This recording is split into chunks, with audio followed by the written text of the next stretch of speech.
Hello everyone, welcome to enhance living. Hope you all are doing well. आज के इस video में हम बात करेंगे आपके लिविंग रूम के बारे में कि आपके लिविंग रूम का वास्तु कैसा होना चाहिए जिससे कि आपका जीवन बेहतर हो, आपको अच्छे रिजल्ट्स मिले और आपके जीवन में जो भी परेशानियां हैं वो दूर हो। तो आज हम बात करेंगे कि हम आपके ड्राइंग रूम को कैसे व्यवस्थित कर सकते हैं, कैसे उसे वास्तु के हिसाब से बिल्कुल एप्रोप्रिएट बना सकते हैं। तो सबसे पहले तो मैं बात करूंगी कि ड्राइंग रूम का डायरेक्शन क्या होना चाहिए। ड्राइंग रूम के लिए आपके घर का जो कोना सबसे उपयुक्त है वो हो सकता है नॉर्थ एरिया, या फिर ईस्ट की दिशा, या फिर नॉर्थ ईस्ट की दिशा। ये तीन दिशाएं बहुत अच्छी मानी जाती हैं और ऐसा वास्तु के अनुसार कहा जाता है कि अगर आपने अपना ड्राइंग रूम इस एरिया की तरफ या इस दिशा की तरफ बनाया है तो इससे आपके अपने अतिथियों के साथ संबंध बहुत अच्छे होंगे। देखा जाए तो ड्राइंग रूम एक ऐसी जगह होती है जहां पर बहुत सारे लोगों की एनर्जीज एक साथ इकट्ठी होती हैं और इसका आपके पूरे घर पर प्रभाव होता है। ज्यादातर लोगों के एंट्रेंस में ही ड्राइंग रूम होता है, यानी जैसे ही वो घर के अंदर प्रवेश करते हैं तो सबसे पहले ड्राइंग रूम होता है। तो उस केस में ड्राइंग रूम में जिस तरह की एनर्जीज प्रोड्यूस होती हैं, जिस तरह की एनर्जीज बनती हैं, वही आगे जाकर के पूरे घर में फैलती हैं। यानी आपके ड्राइंग रूम में जिस तरह की एनर्जीज प्रोड्यूस होती हैं, जिस तरह की बातें होती हैं, जिस तरह के लोगों की वाइब्रेशंस होती हैं, वही आपके पूरे घर में सर्कुलेट होती हैं।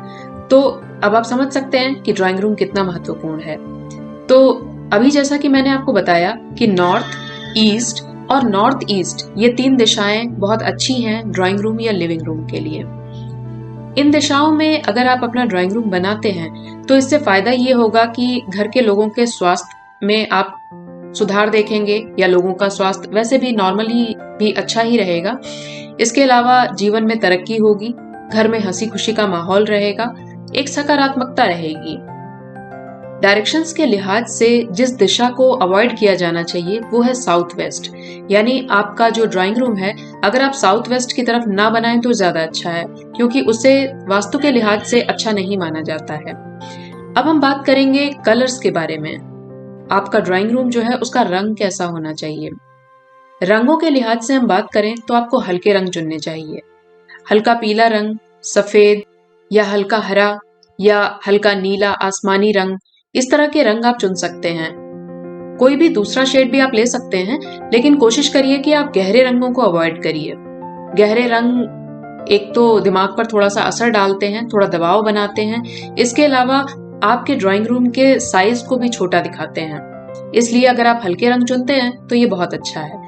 विशेष रूप से अगर मैं सफेद और हल्के हरे रंग की बात करूं तो इन रंगों का प्रभाव इस तरह का होता है कि आपके घर में जो मेहमान आएंगे उनके साथ आपके संबंध बहुत अच्छे होंगे, क्योंकि यही वो एरिया होगा जहां आप बैठ करके बातें करेंगे। तो वास्तु के लिहाज से ऐसा माना जाता है कि अगर आपने अपने ड्राइंग रूम की दीवारों का रंग सफेद या हल्का हरा इस तरह का कुछ करवा रखा है तो उससे आपके और आपके मेहमान के बीच के जो संबंध होंगे वो बहुत मधुर होंगे और लंबे समय तक चलेंगे। अगर हम आपके घर के पर्दों यानी कर्टन्स के बारे में बात करें तो नॉर्थ ईस्ट की तरफ के जो आपके कर्टन्स हों उन्हें आपको हल्का रखना चाहिए। कारण ये है कि नॉर्थ ईस्ट की तरफ या ईस्ट की तरफ से सूर्य की रोशनी आती है, ये सुबह के टाइम आती है और हम सभी जानते हैं कि सुबह की जो सूरज की धूप होती है वो स्वास्थ्य के लिए बहुत अच्छी होती है। लेकिन अगर आप साउथ वेस्ट की तरफ पर्दे लगा रहे हैं तो इस बात का ध्यान रखें कि वो पर्दे हैवी हों यानी भारी हों, जिससे सूरज की धूप तेज अंदर ना आ सके, क्योंकि साउथ वेस्ट की तरफ जब सूरज की रोशनी आती है तो उस टाइम तक अल्ट्रावायलेट रेज उसमें शामिल हो चुकी होती हैं। इसलिए आपको साउथ वेस्ट की तरफ भारी पर्दों का इस्तेमाल करना चाहिए ताकि सूर्य की अल्ट्रावायलेट रेज से आपका घर बचा रहे, वो नकारात्मक एनर्जी को अवशोषित ना करे। नॉर्थ ईस्ट के एरिया को आपको क्लटर फ्री रखना चाहिए, इस एरिया को हल्का रखना है। इस बात को मूल रूप से आप समझिए कि चाहे उधर के पर्दे हों या वहां पर रखे हुए ऑब्जेक्ट्स हों, आपको इस डायरेक्शन को हमेशा हल्का रखना है। और साउथ वेस्ट का जो एरिया है यानी साउथ वेस्ट की जो दीवारें हैं उधर की तरफ आप जो सामान रखते हैं वो भारी होना चाहिए। तो नॉर्थ ईस्ट हल्का और साउथ वेस्ट भारी, एक मूल मंत्र सबसे बड़ा यही है लिविंग रूम के बारे में। काफी सारे लोग अपना टीवी ड्राइंग रूम में लगाते हैं और अक्सर वो इस बात को लेके कंफ्यूज रहते हैं कि टीवी को कहाँ लगाएं। टीवी को आपको साउथ वेस्ट की तरफ लगाना चाहिए। ये टीवी रखने के लिए सबसे अच्छी जगह है, बल्कि अगर आप यहाँ पर टीवी लगाते हैं तो एक पॉजिटिव एनर्जी भी जनरेट होगी। फैमिली पिक्स को लेकर के भी यही बात लागू होती है। काफी सारे लोग अपने परिवार की हंसती खेलती पिक्चर्स को, उनके चित्र को लगाते हैं अपने ड्राइंग रूम में। अगर आप अपने घर में एक्वेरियम लगाना चाहते हैं या फिर आपने रखा हुआ है, तो आप इस बात पर ध्यान दें कि उसे नॉर्थ ईस्ट की तरफ रखें, क्योंकि एक्वेरियम जल तत्व की चीज है और उसको आपको जल तत्व की दिशा में ही रखना चाहिए। अगर आप ऐसा नहीं करते हैं तो इसके परिणाम कई बार बहुत खराब भी होते हैं। जैसे कि अगर आपने उसे अग्निकोण की तरफ रख दिया तो इसके रिजल्ट्स काफी खराब पाए जाते हैं, लोगों का स्वास्थ्य बिगड़ना शुरू हो जाता है। इसलिए सबसे अच्छा यही है कि आप इसे नॉर्थ ईस्ट की दिशा की तरफ रखिए।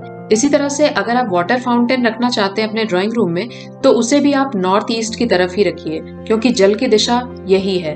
तो सभी जल तत्व की चीजों को, जिन्हें भी आप अपने घर की सजावट के लिए इस्तेमाल कर रहे हैं और अपने ड्राइंग रूम में रख रहे हैं, उसे नॉर्थ ईस्ट की तरफ रखिए। अब थोड़ी सी बात कर लेते हैं आपके ड्राइंग रूम के फर्नीचर्स के बारे में।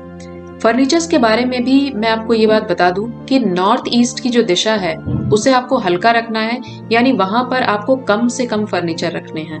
और आपके हैवी फर्नीचर जैसे सोफा वगैरह या सेंटर टेबल जो आप रखते हैं, उसके लिए साउथ वेस्ट की दिशा सबसे अच्छी है। फर्नीचर को चुनते वक्त आपको इस बात का ध्यान रखना चाहिए कि फर्नीचर बहुत ज्यादा हैवी ना हो और बहुत इरेगुलर शेप के ना हो। यानी अगर आप एक रेगुलर शेप का खूबसूरत सा फर्नीचर रखते हैं तो वो ज्यादा अच्छा है। काफी सारे लोगों के ड्राइंग रूम में आप ये पाएंगे कि उन्होंने अपने पूर्वजों के चित्र लगाए होते हैं, जो कि अब इस दुनिया में नहीं है। अपने पूर्वजों को याद करना बहुत अच्छी बात है और इसके लिए सही डायरेक्शन साउथ वेस्ट ही है। आप साउथ वेस्ट की दिशा की तरफ, यानी आप चाहे तो साउथ वॉल पर या फिर वेस्ट साइड की वॉल पर पूर्वजों के चित्र लगा सकते हैं। ये सबसे सही डायरेक्शन होता है इन चित्रों को लगाने के लिए। इन चित्रों के अलावा हम अपने ड्राइंग रूम के इंटीरियर में काफी सारी पेंटिंग्स को भी शामिल करते हैं। ज्यादातर लोगों के ड्राइंग रूम में किसी न किसी तरह की पेंटिंग्स होती हैं। पेंटिंग्स के बारे में महत्वपूर्ण बात यह है कि वैसे तो आप इन्हें किसी भी दिशा में लगा सकते हैं, लेकिन कुछ खास तरह की पेंटिंग्स हैं जिनको आपको बहुत अवॉइड करना चाहिए। जैसे कि मान लीजिए वॉर यानी लड़ाई से संबंधित कोई पेंटिंग है, या कोई जंगली जानवर है, या कोई विभत्स सी पेंटिंग, या फिर कोई ऐसी पेंटिंग जिसका कोई मीनिंग न निकलता हो, यानी एब्स्ट्रैक्ट पेंटिंग। तो इस तरह की पेंटिंग्स को आपको अवॉइड करना चाहिए। इस तरह की पेंटिंग्स के जो परिणाम होते हैं इसके बारे में मैं पहले भी एक वीडियो बना चुकी हूँ, आप चाहे तो उसे देख सकते हैं। क्योंकि कई पेंटिंग्स ऐसी भी होती हैं जो न सिर्फ आपके घर के वास्तु को ठीक रखती हैं, बल्कि आपकी समृद्धि को दिन दूनी रात चौगुनी तरीके से भी बढ़ाती हैं। तो अधिक जानकारी के लिए आप चाहें तो वो वीडियो देख सकते हैं। इसके अलावा अगर हम बात करें पौधों के बारे में, तो अपने ड्राइंग रूम में पौधों को रखना बहुत अच्छा है। कई ऐसे पौधे होते हैं जो हमें 24 आवर्स ऑक्सीजन देते हैं या 20 घंटे तक ऑक्सीजन देते हैं। तो पौधों को इस्तेमाल करना, ग्रीनरी को इंक्लूड करना अपने ड्राइंग रूम में, ये बहुत अच्छा है। बस आपको ध्यान इस बात का रखना है कि आप किसी भी तरह का पौधा लें, लेकिन कैक्टस यानी कांटों वाले टाइप का कोई भी पौधा अपने ड्राइंग रूम में मत लगाइए, क्योंकि वो अच्छा नहीं है। उससे संबंधों में परेशानियां पैदा होती हैं। तो ये तो कुछ टिप्स हुए जिससे कि आप अपने ड्राइंग रूम को बेहतर बना सकते हैं, और इसी के साथ आप अपने संबंधों को, अपनी समृद्धि को, अपनी सफलता को, सबको एक सही डायरेक्शन दे सकते हैं। तो उम्मीद है कि आज के इस ड्राइंग रूम स्पेशल वीडियो में जो आपने सीखा उसे आप अपने घर में जरूर अपनाएंगे और इसके अच्छे रिजल्ट्स पाएंगे। इसी के साथ आज का वीडियो यहीं पर समाप्त करते हैं। अगले वीडियो में एक बार फिर मिलेंगे आपसे। तब तक के लिए धन्यवाद।